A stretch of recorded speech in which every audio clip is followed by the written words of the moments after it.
राजकमल चौधरी की कविता मुक्ति प्रसंग का अगला अंश।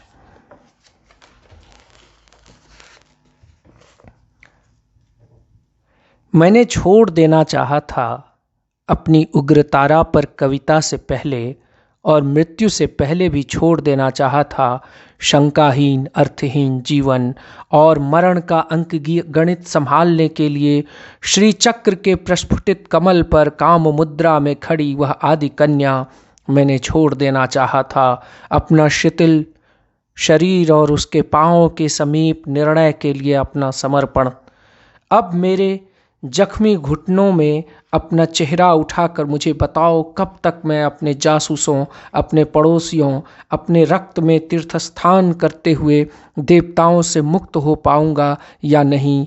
मेरी सड़कें, मेरी शिराएं, मेरा यह छोटा सा देह नगर 4 सीटर विज्ञापनों, नकली दवाओं, दैनिक समाचार पत्रों, DIR आम चुनाव, पुलिस कानूनों से, कैंसर संसदीय अधिनायकवाद, आकाशवाणी से, ऋणात्मक अर्थतंत्र, ट्रैफिक की लाल हरी पीली बत्तियों से छुटकारा, अवकाश, स्वाधीनता, विच्छिन्न रहने की सुविधा कभी पाएगा या नहीं। तुम मुझे बताओ राजकमल चौधरी, मुझे बताओ, इस ऑपरेशन टेबल पर निर्जीव पड़े हुए तुम्हारे शरीर से निकलकर मैं अपने लिखने पढ़ने सोने के कमरे में किसी दिन जा पाऊंगा या नहीं। किसी दिन जा पाऊंगा या नहीं। छत से झूलती हुई रेशमी रस्सी में अपने सपनों और अपने नीलू का हिंडोला झूला टांगने के लिए अपने शरीर से मुक्ति दो, अपने शहर अपनी दुनिया से चले जाने दो। 70 रुपये का यह कमरा मेरा कमरा रहने नहीं दिया गया था। आवाजें दरवाजे तोड़ने लगी थी, झनझनाती थी खिड़कियों के शीशे, तानाशाह रोशनी सर्च लाइटों की, सायरन की लंबी जहरीली चीखों के बाद फौजी हर स्वर में हर दफा कोई गरजता है, बाहर चले आओ। कभी बम गिरेगा, बाहर चले आओ। कभी अकाल दुर्भिक्ष पड़ेगा, बाहर चले आओ। कभी फटेगा ज्वालामुखी यह शहर, कभी फटेगा, कभी फटेगा, अभी फटेगा ज्वालामुखी यह शहर भस्म हो जाएगा। बाहर चले आओ। सुरक्षा खाइयों में छिपने के लिए, इस अपाहिज बेशर्म आवाज को मुझसे जोड़ने के लिए डाकघर, अखबार, टेलीफोन, दवा की दुकानों, मनी ऑर्डर, उम्र के गर्म दिन बेचने वाली स्त्रियों, आकाशवाणी के कार्यक्रमों का महाजाल जिसने बुना है। कोई शिकायत नहीं है मुझे, उससे कोई शिकायत नहीं है। उन लोगों से मुझे जो न्यूज़ प्रिंट पर लिख रहे हैं मेरे देश का इतिहास अथवा मेरे शरीर का आख्यान टेम्परेचर चार्ट पर, कोई शिकायत नहीं। कोई शिकायत नहीं है मुझे उससे, कोई शिकायत नहीं उन लोगों से मुझे जो न्यूज़ प्रिंट पर लिख रहे हैं मेरे देश का इतिहास अथवा मेरे शरीर का आख्यान टेम्परेचर चार्ट पर, कोई शिकायत नहीं। शहर के फुटपाथों पर मैं अफीम और प्रकाशकों की तलाश में घूमता था, अकेला और चुपचाप। अपने बेरोजगार दोस्तों के साथ पीकर 50 नंबर रिक्शे वालों, रिफ्यूजी, स्त्रियों, विधायकों, पाठ्य पुस्तक विक्रेताओं, सरकारी ठेकेदारों से झगड़ता हुआ, गंगा नदी के घाट पर खड़े होकर अस्पताल और अदालत के यात्रियों से लदे 2 मंजिले स्टीमर और सुबह के धुंधलके से ऊपर उभरता हुआ सूरज चुरा ले भागने की योजनाएं, अपने छोटे भाइयों को समझाते रहना घृणा करनी चाहिए। वेतनभोगी शिक्षकों, विवाहित महिलाओं से लिखते रहना अपने इलाके के राज्य मंत्री के लिए भाषण, परिवार नियोजन, पंचशाला आयोजनों पर लेख। मैं चला जाता था बांस घाट, श्मशान अथवा ईसाई ग्रेवयार्ड, किसी सफ़ेद चबूतरे पर रात काटने के लिए। कोई शिकायत नहीं थी मुझसे नगरवासियों को, पुलिस को और अखबार नवीसों को। लेकिन अचानक एक रात ब्लैकआउट में बेहोश इस नगर के आदिम अंधेरे में मैंने उसे देख लिया। शहीद स्मारक के नीचे रोते हुए वह नंगी थी और खून से लथपथ थी, और वह कराहती हुई भागी जा रही थी। गलियों में, मरघट में, राजभवनों में पुकारती हुई मेरा मेरा ही नाम बार बार, गिरती हुई, ठोकरें खाती हुई, हंसती खिलखिलाती हुई मैंने उसे देखा। उसके कटे हुए दोनों स्तनों को जोड़कर बनाया गया है पृथ्वी का गोलंबर, और वह बुझे हुए लैंप पोस्टों को जलाने की कोशिश में लहूलुहान हो गई है। मैंने उसे देखा और बार बार उसके मुंह से अपना ही नाम सुनकर मैं अपने कमरे में भाग आया। मैं अपनी किताबों और अफीम गांजों में बंद हो गया। वह मेरी बुझी आंखों में, मैं उसके स्तनों के गोलंबर में बंद। अब हम कभी बाहर नहीं आएंगे, न सायरन की चीख सुनकर और न ही राशन खरीदने के लिए।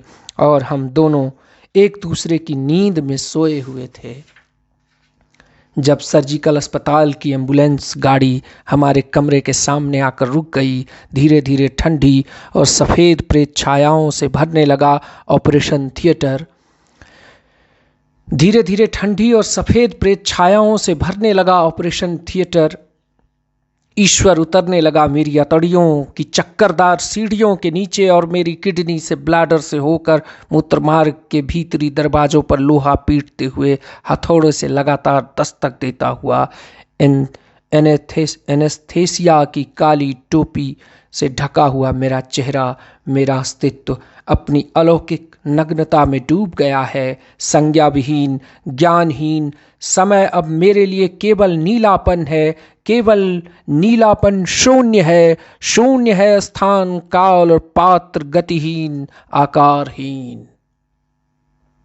शिकी शिकी फू कू कू फू, शिकी शिकी सोकुजे कू कू शोकुजे, शिकी शिकी शिकी शिकी शिकी फू कू कू फू, शिकी शिकी सोकुजे कू कू सोकुजे, शिकी। अपनी कविता से पहले पाठ करता है यह जैन मंत्र एलेन गिन्सबर्ग। अपनी कविता से पहले पाठ करता है यह जैन मंत्र एलेन गिन्सबर्ग। आकार से नहीं भिन्न है शून्य, शून्य से भिन्न नहीं आकार, आकार ही शून्य है साकार। एनेस्थेसिया की काली टोपी से ढका हुआ चेहरा गति है और अगति है, और इतिहास पुस्तक की तरह खुला हुआ अस्तित्व है और नहीं है। एक ही स्थान पर, एक ही काल, एक ही पात्र में मेरे होने और नहीं होने की इस अनुभूति ने मुझको उसके पांव के नीचे शिव मूर्ति स्थापित कर दिया है समाधिस्थ। तुम मेरी पूजा करो उग्रतारा, तुम मेरी पूजा करो उग्रतारा। मैं सोया हुआ वर्तमान हूँ, शिव हूँ। तुम्हारा संपूर्ण आत्मनिवेदन स्वीकारने का एकमात्र मुझको रह गया है अधिकार।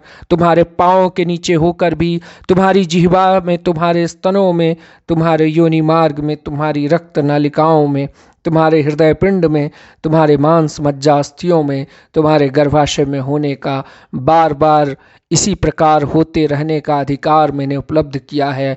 इस प्रज्वलित शमशान शीतल हिमखंड ऑपरेशन टेबल पर, कविता से पहले और मृत्यु से पहले, कविता से पहले और मृत्यु से पहले तुम मेरी पृथ्वी हो और मैं तुम्हारा इष्ट देवता हूँ और कवि हूँ।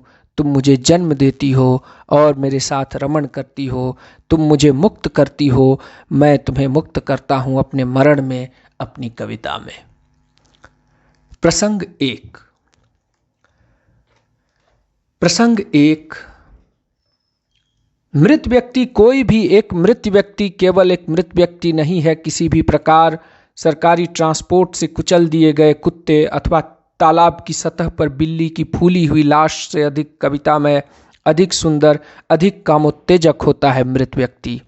अस्पताल के पलंग से सोया हुआ बेहोश देखकर मुझको एक अपरिचित स्त्री मातम पुरुषी के लिए आई हुई यही कहती थी। प्रसंग 2। मेरा जन्म हुआ था त्रिशूली पहाड़ की मंत्र सिद्ध गुफा में। काली मूर्ति के पार्श्व में सद्यह जात छोड़कर मुझको चली गई थी मेरी माँ ग्रहण करने के लिए जल समाधि। अपनी मृत्यु के कुछ क्षण पूर्व उसने स्वीकार किया था अपना अपराध, अथच वह वापस आ गई थी। देखकर नीचे घाटी में एकाग्र प्रतीक्षारत शिशुभक्षी गिद्ध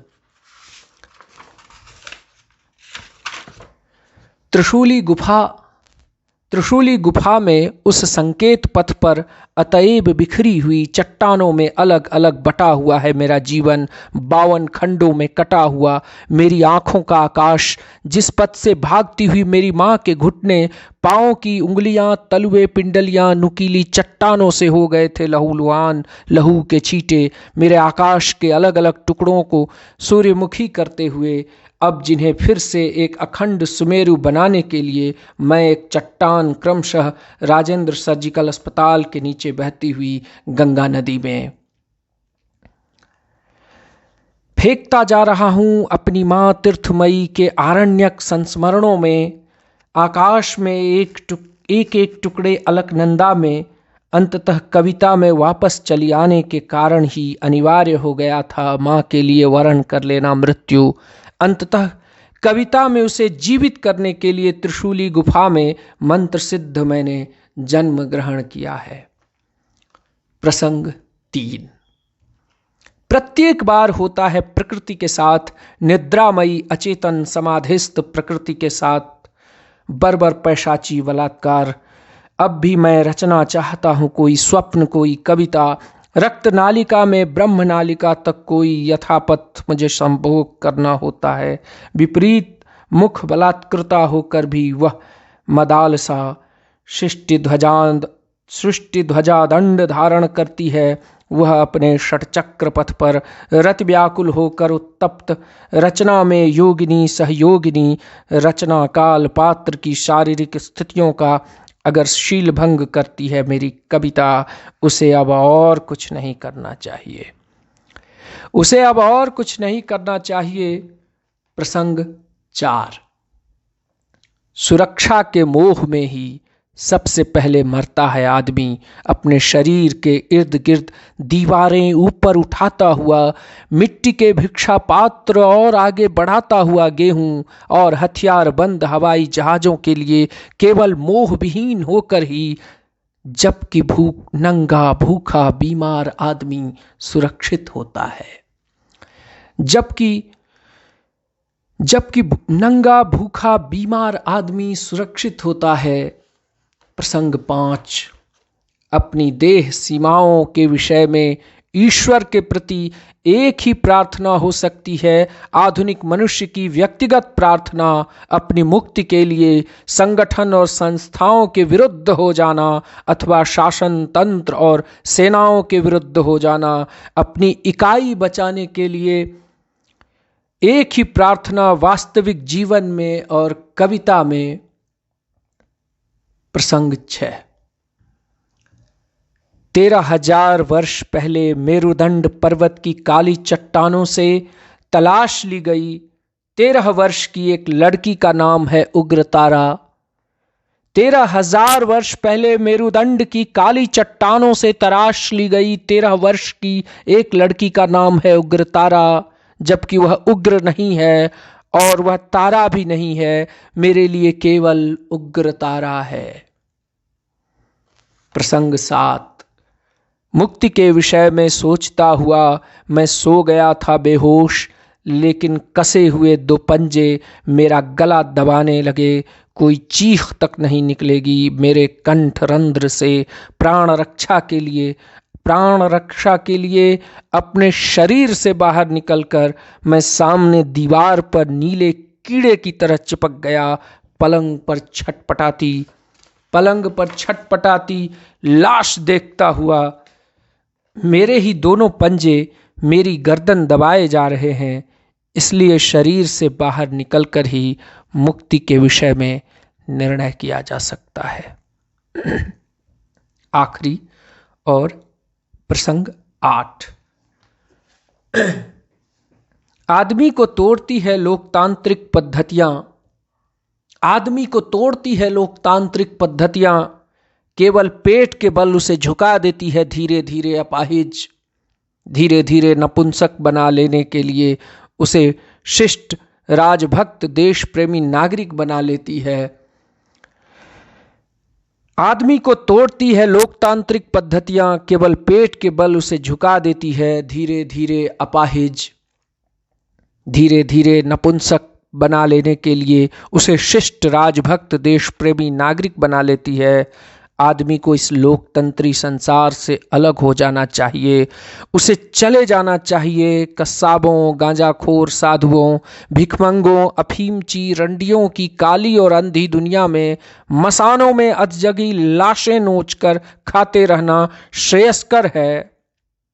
मसानों में अधजली लाशें नोचकर खाते रहना श्रेयस्कर है। जीवित पड़ोसियों को खा जाने से हम लोगों को अब शामिल नहीं रहना है। हम लोगों को अब शामिल नहीं रहना है। इस धरती से आदमी को हमेशा के लिए खत्म कर देने की साजिश में। रचनाकाल फरवरी जुलाई 1966, प्रकाशन 15 अगस्त 1966। मुक्ति प्रसंग कविता।